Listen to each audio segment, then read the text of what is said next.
Hello friends, स्वागत है आप सभी लोगों का हमारे चैनल कुक स्टडी में। मैं कुमार बेस्ट। इस वीडियो के माध्यम से दोस्तों आपके यहाँ पर कराऊंगा आर्मी टेक्निकल एनए का केमिस्ट्री का पार्ट नंबर 9। यानी दोस्तों यहाँ पर आपको रसायन विज्ञान का भाग नंबर 9 मिलेगा। इससे पहले दोस्तों आपको रसायन विज्ञान के 8 भाग कराए जा चुके हैं, जहाँ पर आपने बहुत ही महत्वपूर्ण क्वेश्चन को देखा। और आज दोस्तों यहाँ पर आप पार्ट नंबर 9 में भी खास क्वेश्चनों को देखेंगे जो बार बार पूछे गए हैं। तो इसीलिए दोस्तों आप आराम से सारे क्वेश्चन को नोट कर लेंगे, हमेशा की तरह एक कॉपी और पेन निकाल के। और जो भी क्वेश्चन दोस्तों यहाँ पर आपको मिलते हैं, आप उनको साथ में फैक्ट के साथ में नोट करेंगे, ताकि बाद में आप रिवाइज कर पाएँ तो आराम से उनको समझ पाएँ। तो शुरू करते हैं क्वेश्चन को दोस्तों। देखिए, कॉपी और पेन आप निकाल लेंगे और आराम से क्वेश्चन को नोट करेंगे। पहला क्वेश्चन दोस्तों आपको दिखाई देता है, मेलेसाइट किस धातु का एक अयस्क है। यानी कि आपको बताना है malachite is an ore of which metal. दोस्तों यहाँ पर देखिए, आप और को जानते होंगे। और यानी कि अयस्क जो होता है, अयस्क दोस्तों एक प्रकार से इम्प्योरिटी का फॉर्म होता है, मेटल का या नॉन मेटल का या फिर मेटलॉइड का। यानी कि दोस्तों आप जब किसी एलिमेंट को निकालते हैं, प्योर एलिमेंट को दोस्तों आप निकालते हैं, तो उसके लिए आपको पहले उसको और से प्राप्त करना पड़ता है, यानी कि ऑब्टेन करना पड़ता है। और होता है दोस्तों इम्प्योरिटी के फॉर्म में, यानी उस पर बहुत सारी गंदगी लगी रहती है, जिससे आप गैंग के रूप में भी कहते हैं। और इसको आप दोस्तों बाद में शुद्ध करने के बाद में, प्योरीफाई करने के बाद में मेटल को या फिर आप कहें दोस्तों एलिमेंट को एक्सट्रैक्ट करते हैं। तो यहाँ पर आपको वही पूछा गया कि जो यहाँ पर मेटल दिए हैं दोस्तों, इनमें से कौन से वाले मेटल का और होगा मेलेसाइट। मेलेसाइट जो होता है दोस्तों, ये होता है कॉपर का और। यानी कि यहाँ पर आपको ऑप्शन नंबर डी वाला दिया है, कॉपर में आप टिक कर देंगे। वैसे ही दोस्तों आपका जो मरकरी होता है, यानी कि पारा होता है, इसका होता है सिनेबार दोस्तों, ये भी पूछा जाता है, तो आप सिनेबार याद रखेंगे। सिनेबार होता है पारे का अयस्क। और वैसे आप बात करें एल्युमिनियम की, तो एल्युमिनियम का दोस्तों बहुत ही फेमस है बॉक्साइट।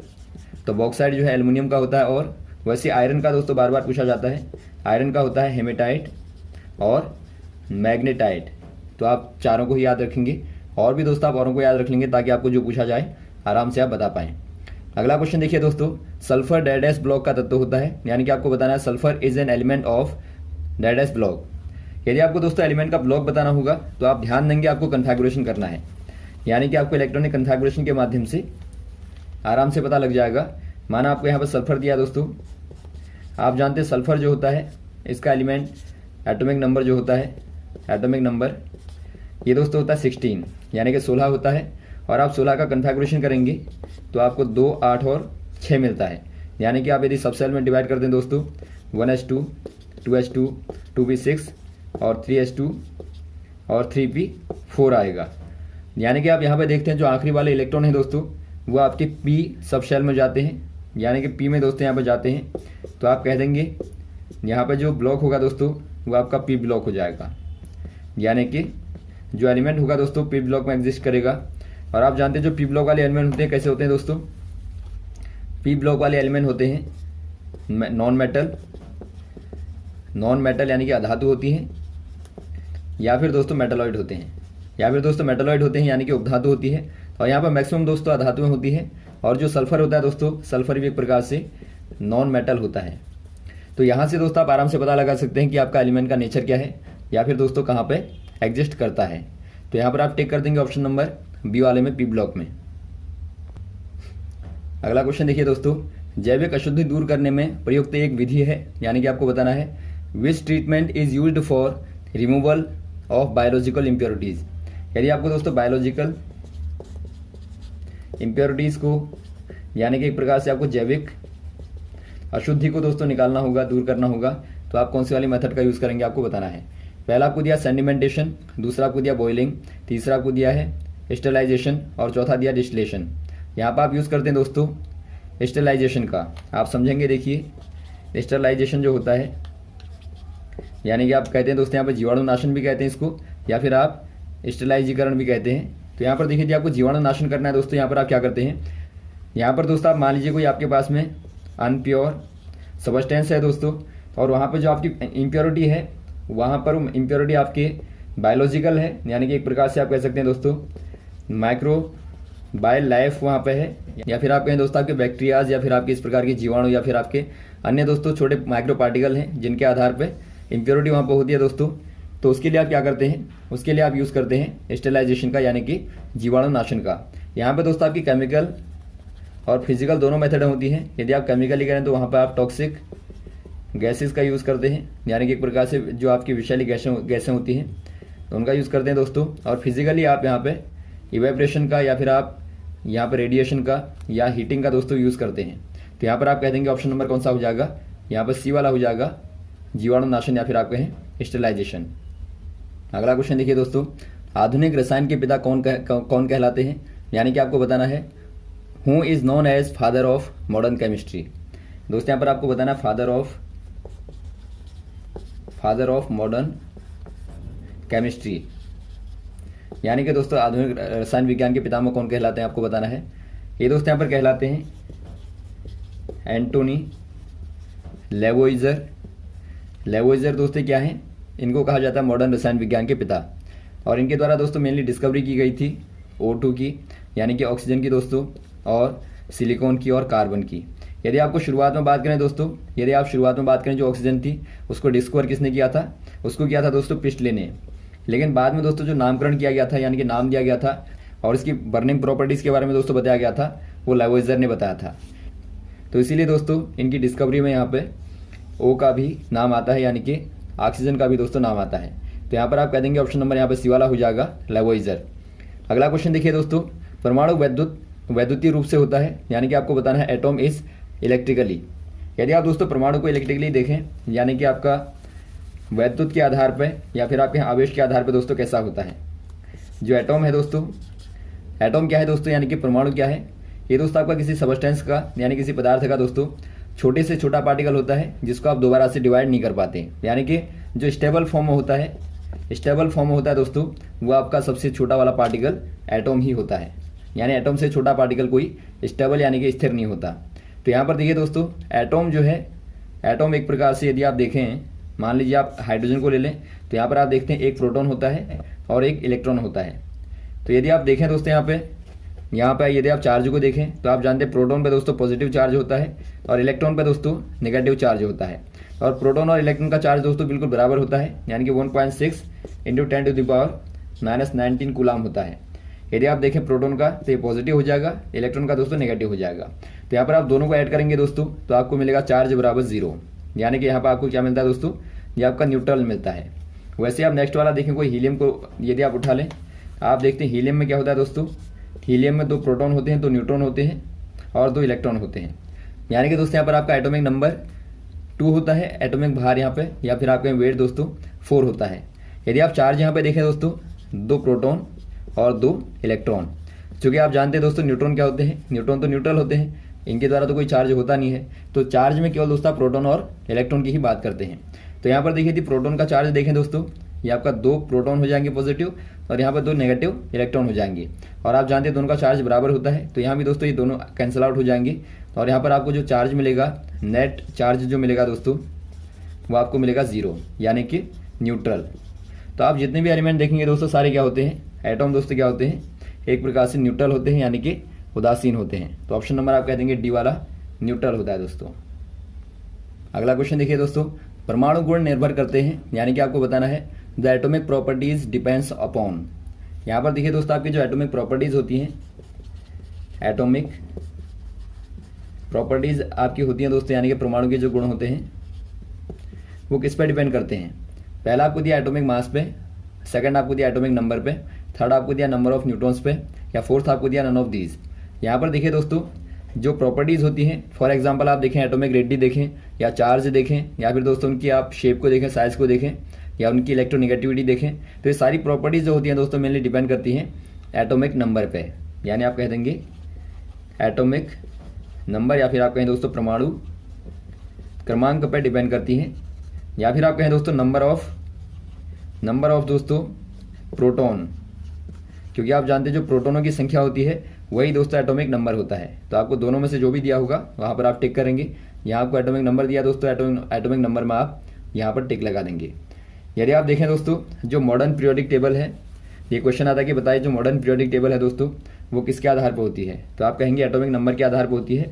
क्यों होती है दोस्तों, क्योंकि आप जानते हैं जो एलिमेंट की प्रॉपर्टी होती है, एलिमेंट प्रॉपर्टी दोस्तों वो डिपेंड करती है एटॉमिक नंबर पे, ना कि एटॉमिक मास पे।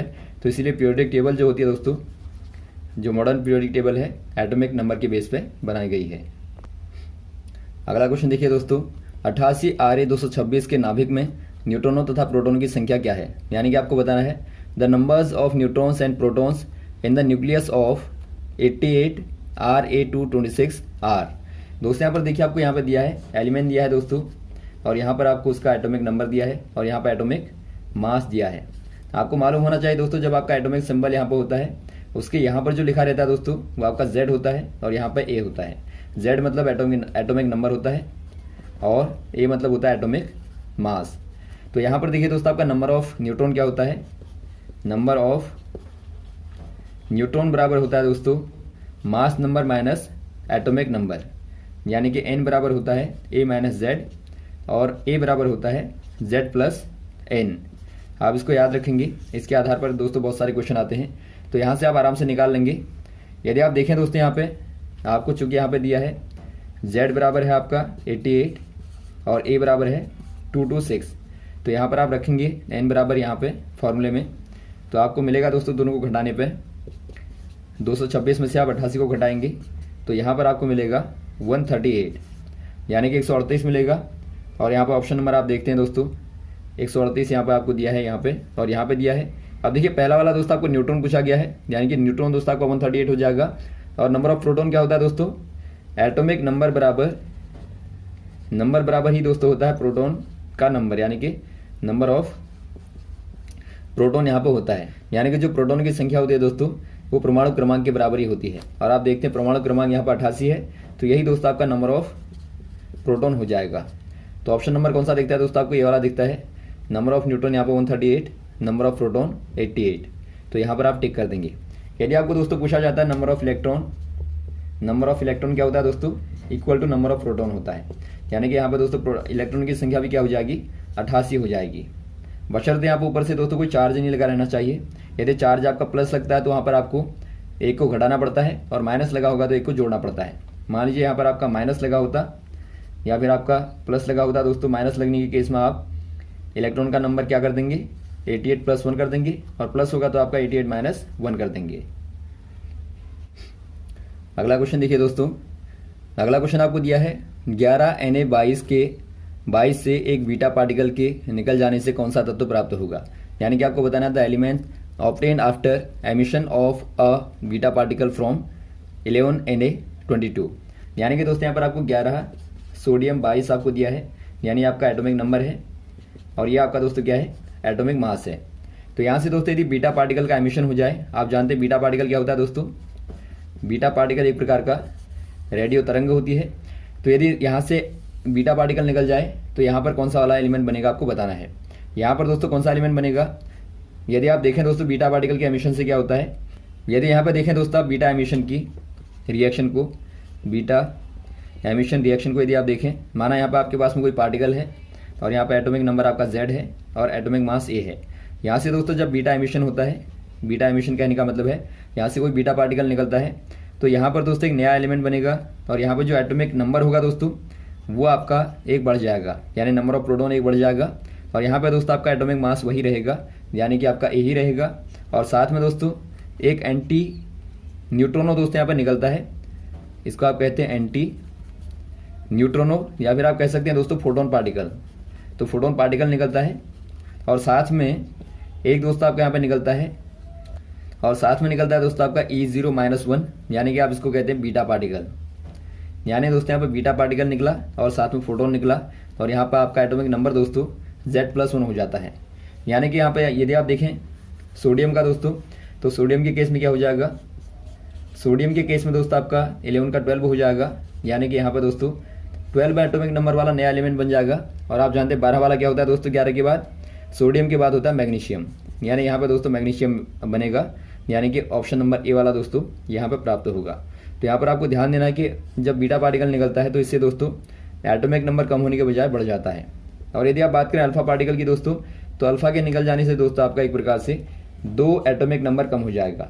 मान लीजिए आपका एटॉमिक नंबर पहले आपका 4 था, तो अल्फा पार्टिकल के एमिशन से दोस्तों 2 रह जाएगा। तो यहाँ पर आप दोनों को ध्यान देंगे। तो यहाँ दोस्तों ऑप्शन नंबर कौन सा हो जाएगा, ये वाला हो जाएगा मैग्नीशियम। अगला क्वेश्चन देखिए दोस्तों, आपको दिया है 8O16, 8O17, 8O18 को क्या कहते हैं, यानी कि 8O16, 8O17, 8O18 are called. इनको क्या कहेंगे दोस्तों, यहाँ पर आप सब में एक चीज़ कॉमन देखते हैं, इनके दोस्तों एटॉमिक नंबर सेम है। यानी आप देखते हैं यहाँ पे 16 है, यहाँ पे O8 17, O8 18। यहाँ पे नीचे वाले दोस्तों क्या होते हैं, ये आपके एटॉमिक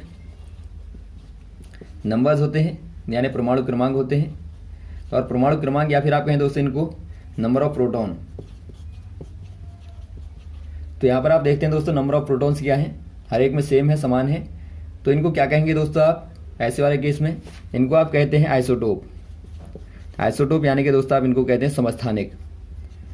समस्थानिक आप नोट कर लेंगे, आप इनको समस्थानिक कहते हैं। तो ऑप्शन नंबर आपका पहला वाला दिखता है दोस्तों, आइसोटोप आपको दिया है, तो ऑप्शन नंबर पहले वाले में टिक करेंगे। यानी परमाणु क्रमांक समान होने पे दोस्तों और परमाणु भार अलग अलग होने पे आप एलिमेंट्स को क्या कहते हैं, आप एलिमेंट्स को दोस्तों आइसोटोप कहते हैं। और यदि आपका दोस्तों एटॉमिक मास समान है, यानी ऊपर वाला दोस्तों आपका यदि मान लीजिए इस प्रकार का आपको दिखता है x, और यहाँ पर आपका a है, और यहाँ पर y a है, z a है। तो यहाँ पर आप देखते हैं ऊपर वाला दोस्तों आपका एटॉमिक मास हर एक में समान है, तो आप इनको दोस्तों आइसो बार बोलते हैं, आइसो बार यानी कि संभारिक बोलते हैं। और यदि आपका दोस्तों a माइनस जेड बराबर हो, यानी कि नंबर ऑफ न्यूट्रॉन दोस्तों यदि बराबर होता है, तो आप इनको आइसो न्यूट्रॉनिक बोलते हैं। तो आप इनको तीनों को ही नोट कर लेंगे। तो यहाँ पर दोस्तों आइसोटोप हो जाएगा ऑप्शन नंबर ए वाला। अगला क्वेश्चन देखिए दोस्तों, किनके उत्सर्जन से समायोजन प्राप्त होते हैं, यानी कि आपको बताना है by the emission of which isomers are produced. यानी दोस्तों यहाँ पर देखिए जो आपके आइसोमर होते हैं, आइसोमर या फिर आप इनको समायोजन कहते हैं, ये दोस्तों किनके निकलने से प्रोड्यूस होते हैं, यानी कि प्राप्त होते हैं। ये दोस्तों प्राप्त होते हैं बीटा पार्टिकल्स के निकलने से, यानी कि बीटा रे के दोस्तों निकलने से, या फिर आप कहें बीटा किरण के निकलने से ये आपको प्राप्त होते हैं। आइसोमर क्या होते हैं दोस्तों, आपने देखा होगा जो ब्यूटेन होता है, यदि आप ब्यूटेन को देखें दोस्तों, तो यहाँ पर आप देखेंगे दोस्तों ब्यूटेन के दो स्ट्रक्चरों को। पहला आप देखिए एक्लिप्स वाला, एक्लिप्स वाले में एक के ऊपर एक होता है दोस्तों, यहाँ पे CH3HH और CH3HH कर देंगे। तो ये दोस्तों आपका एक्लिप्स यानी कि एक प्रकार से आप ग्रहण कह सकते हैं के रूप में आपको दिखता है। वैसे आप यहाँ पे देखें इस वाले को, यहाँ पर दोस्तों आपका CH3 हो गया, यहाँ पे CH3 हो गया, और यहाँ पे H H H और H, ये दोस्तों आपका कहलाता है NT। यानी यहाँ पर आप देखते हैं दोनों ही मीथेन दोस्तों अलग अलग दूर दूर दिखते हैं, NT दिखते हैं। तो ये आपका NT है और ये आपका दोस्तों एक्लिप्स वाला है। यानी दोस्तों आप यहाँ पर देखते हैं मॉलिक्यूलर फॉर्मूला दोनों का ही ब्यूटेन का है, लेकिन दोनों का साइज क्या है दोस्तों, डिफरेंट है। यानी दोनों का स्ट्रक्चर क्या है, अलग अलग है। तो इसी को दोस्तों आप क्या कहते हैं, समायोजन कहते हैं, यानी कि आइसोमर कहते हैं। और ये आपको प्राप्त होते हैं बीटा रेज के एमिशन के बाद। तो ऑप्शन नंबर यहाँ पर आपका बी वाला सही हो जाएगा। तो यहाँ तक दोस्तों आप क्वेश्चन को तैयार करेंगे और साथ में आपको क्वेश्चन बताते रहेंगे, हमारे साथ भी बने रहेगा। Okay, thanks. जय हिंद, जय भारत।